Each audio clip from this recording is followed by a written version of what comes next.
Então nós temos, a fundação faz a gestão, né, financeira, os contratos são feitos por intermédio da fundação e o dinheiro é alocado para o projeto, né? Assim fica muito mais fácil. Por quê? Porque o dinheiro ele pode ser aplicado inclusive para contratar pessoa.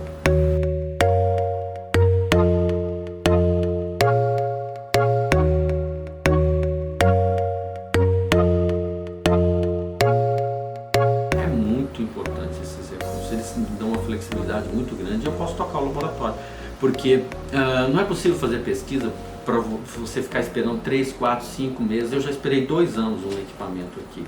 Muito difícil, para não dizer impossível.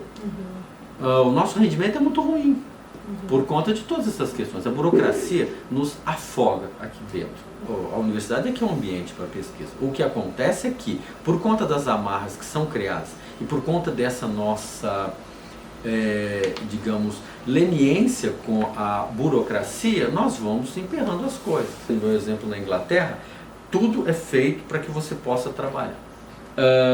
Cada pesquisador ele conta com um gestor de projetos. O nosso staff não está preparado, não foi preparado, né, para trabalhar nesse sentido. Então, as pessoas são mais preparadas para cumprir a burocracia. Cumprir a burocracia. Então, cadê o papel tal? Ah, esqueceu? Então volta tudo para trás. Como se nós pudéssemos trabalhar nesse esquema. Você imagina se eu preciso aqui de um técnico especialista em algum equipamento que eu tenho. Esquece. Né? Então, como é que eu vou fazer pesquisa?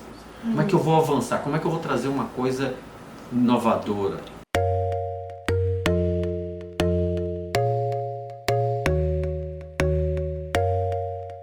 Porque sem autonomia, como é que nós vamos fazer? Não se pode chegar aqui e dizer, olha, você tem que seguir esse caminho.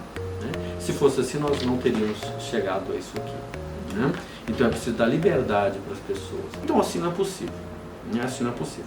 Ele tem todo o direito de colocar a opinião dele e discutir com as pessoas, e quem discordar, muito bem, mas o ambiente é de discussão. Quando se diz, não, você não pode discutir isso, pelo amor de Deus, né? E, enfim, isso tem acontecido, mas isso é uma crescente no país, né? Enquanto no exterior você tem a universidade cada dia mais autônoma, mais independente, aqui nós estamos indo na contramão, criando obstáculos, né? Criando dificuldades, né? Censurando o trabalho de um do outro, né? Na universidade nada pode ser censurado.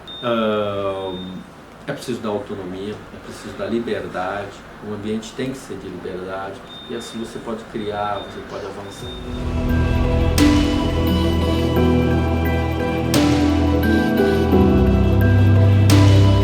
Eu vejo com muita desconfiança esse tipo de iniciativa, porque o governo não começou bem na área de educação. Então, esse tipo de proposta me deixa um pouco preocupado qual é a real intenção por trás disso. Por outro lado, o que se tenta fazer não é diferente do que existe em qualquer outro lugar do mundo. Os recursos privados são muito bem-vindos nas universidades, só que eles são uma complementação. E eles não são uma substituição do investimento público, porque quem tem que fazer a universidade funcionar são os recursos públicos, que a nossa universidade é pública e gratuita. Ah, mas em tal país a universidade é paga? Sim, ela é paga porque eles têm uma condição completamente diferente da nossa. Se nós queremos alcançar um nível de desenvolvimento econômico-social razoável, por enquanto a universidade tem que ser pública. Nós já temos um país bastante desigual, nós vamos aumentar isso. Se nós não também pensarmos dessa forma, nós estamos tolhindo aqueles que têm áreas que são muito aplicadas, como o meu caso, por exemplo. Essa é a minha opinião. Recursos privados são muito bem-vindos, entretanto, o recurso público é o que vai manter a universidade. O atual, né, ocupante da cadeira lá do Ministério da Educação, uma das primeiras medidas foi cortar recursos, e eu não estou equivocado, ele disse que isso tinha base ideológica. É deplorável o estado do campus. Né? Nós não temos recurso para nada. Né? Os prédios não estão pintados, o calçamento não está adequado, né? Muito lixo. Você entra numa universidade inglesa ou numa universidade americana, é muito diferente. Tudo é organizado. Né? Aqui as coisas caem aos pedaços. Né? Nós precisamos de recursos, né? E são recursos públicos que vão manter isso aí. Esse laboratório aqui, né? Esse laboratório que aí sim você consegue fazer a universidade crescer, porque recursos são alocados para investir em determinadas linhas de pesquisa, mas faltam recursos para cobrir outras coisas. Tá? É ilusão achar que nós vamos ter algum dia alguma universidade mantida apenas com recursos privados. Eu não vejo isso no horizonte.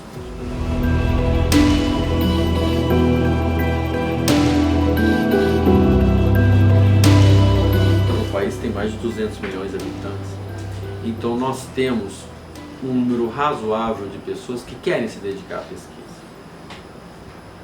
Em alguns países, né, da Europa e dos Estados Unidos, eles não têm essa massa crítica.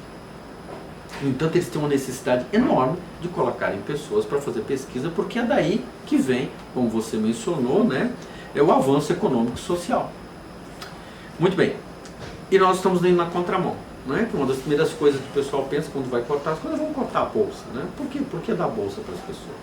Assim fica difícil. Porque nós vamos diminuindo o número de pessoas interessadas em trabalhar em pesquisa. Nós temos nas universidades, né, nós temos um número razoável de universidades, nós temos espaço para que essas pessoas possam fazer essa opção, mas nós não temos financiamento. Né? Uma bolsa de iniciação científica do CNPq, se eu não me engano, são R$400 mensais. R$400, se eu não estou enganado. Olha, isso é muito pouco. Qualquer indústria farmacêutica onde você vai fazer estágio vai te pagar muito mais do que isso, né? No mínimo 4 vezes mais, fora os benefícios. Então, assim, isso ali na frente nós vamos pagar. Já estamos pagando, porque como você mencionou, né, Fernando, fuga de cérebros. Enquanto aqui nós encontramos um ambiente hostil, um ambiente que não nos favorece para exercer livremente a nossa opção pela pesquisa, fora do país isso é uma outra situação. Nós estamos dando um tiro no pé.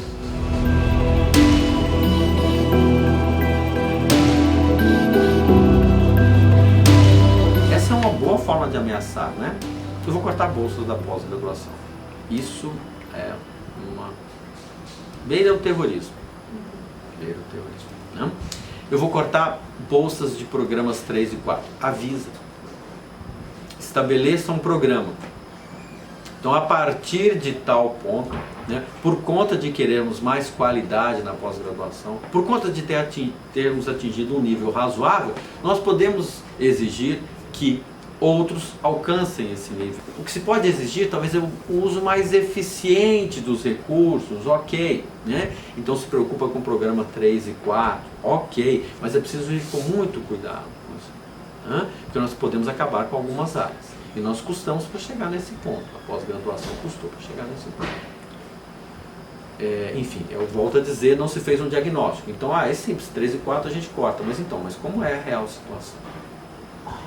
E mais, com todos esses cortes, com toda essa dificuldade, eu falei, nós não temos dinheiro nem para varrer o campus. Obviamente que os programas que estão mais bem colocados acabam, né, enfrentando dificuldades. E como que fica se daqui uns tempos corta-se bolsa de quem é 3 e 4? E eu não vejo o MEC, né, interagindo verdadeiramente com as universidades, com os programas de pós-graduação, fazendo um diagnóstico da situação e tentando apresentar soluções para isso. Eu vejo apenas o MEC dizendo que nós vamos cortar aqui, nós vamos cortar ali, assume o ministério, corta 30%, ainda dizem que isso tem fundo ideológico, né? Assim, nós já tivemos momentos lamentáveis no país, mas igual isso eu nunca tinha visto, não? As consequências disso são muito graves, são muito graves. E me parece que isso, na cabeça do ministro, né, e desse governo, veio para ficar, né?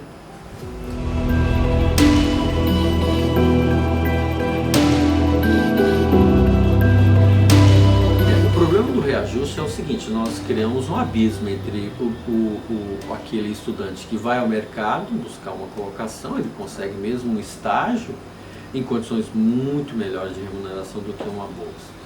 E isso ainda sem o reajuste, isso vai ficando cada vez mais discrepante e cada vez mais desestimulante. As pessoas estão hoje quem é bolsista, amanhã vai ser o professor na universidade, vai ser o pesquisador no centro de pesquisa, vai ser o pesquisador da Embrapa. Né? É até uma coisa interessante, né? Se você for fazer um levantamento de hoje, quem está na ciência e tecnologia no país, você vai encontrar talvez, sei lá, um número mínimo que não foi bolsista. Ou seja, essas bolsas, elas surtiram efeito, elas dão resultado, elas dão retorno. Né? Antigamente havia muito atraso dessas bolsas, as pessoas não tinham época para poder receber. Né? E isso foi equacionado, hoje já não está mais dessa forma, porque faltava seriedade no trato com essa questão. Né? Agora nós estamos enfrentando essa questão do reajuste. Né? Hoje eu tenho uma situação relativamente tranquila, apesar da crise aqui. Né? Os trabalhos que eu fiz, eles tiveram um bom retorno. Hoje eu tenho um laboratório razoável, tem 28 pessoas trabalhando aqui dentro. Né? E eu fui bolsista do CNPq, fui bolsista de mestrado, fui bolsista de doutorado, né? Enfrentei atraso de bolsa. Tá? Mas eu entendia que essa é a minha opção. Eu estou exercendo a minha liberdade, eu quero trabalhar com isso. Então é o seguinte, é preciso enfrentar a situação. Não é fácil, não espere moleza, isso aí, né? Mas se é isso que você quer, vá em frente, siga o seu caminho, porque é possível vencer apesar de tudo isso. No país onde impera a falta de investimento em educação, impera a falta de priorização da educação, você queria seguir nesse caminho, eu diria que você está de parabéns. Vai em frente, porque você vai vencer. Isso é muito danoso para o futuro do país. Isso é muito danoso para o futuro do país. Sem ciência, pela educação, ciência e tecnologia, não vamos chegar a lugar nenhum. Lugar nenhum. Não existe nenhuma nação do mundo que tenha conseguido sem educação, ciência e tecnologia.